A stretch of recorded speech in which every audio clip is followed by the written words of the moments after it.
નાગોરીવાડમાં ભાજપ લઘુમતી મોરચાના મહામંત્રી સાજિદભાઈ નવાબનું ભવ્ય સ્વાગત। ભરૂચ શહેરના પશ્ચિમ વિસ્તારમાં આવેલા નાગોરીવાડ ખાતે આજે તારીખ 27 ઓગસ્ટના રોજ સાંજના સમયે વિસ્તારના યુવાનો દ્વારા ભાજપ લઘુમતી મોરચાના નવનિયુક્ત મહામંત્રી સાજિદભાઈ ઉર્ફે નવાબના સ્વાગતનો કાર્યક્રમ યોજાયો હતો। કાર્યક્રમમાં મોટી સંખ્યામાં લોકો ઉપસ્થિત રહેતા જનમેદની ઉમટી પડી હતી। આ પ્રસંગે વિસ્તારના વિકાસના કામો, શિક્ષણ અને આરોગ્ય સહિતના વિવિધ પ્રશ્નો અંગે ચર્ચા કરવામાં આવી હતી।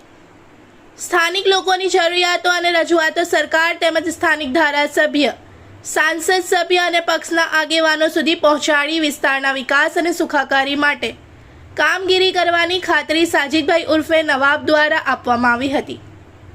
વિસ્તારના વિવિધ પ્રશ્નોના કાયમી નિરાકરણ માટે સરકાર અને સ્થાનિક આગેવાનો સાથે સંકલન કરી જરૂરી પગલાં ભરવાની ખાતરી સાથે स्वागत कार्यक्रम समापन કરવામાં આવ્યું હતું। इस वीडियो को लाइक करें, हमारे चैनल को सब्सक्राइब कर बेल आइकन जरूर प्रेस करें हमारी न्यू वीडियो सबसे पहले देखने के लिए।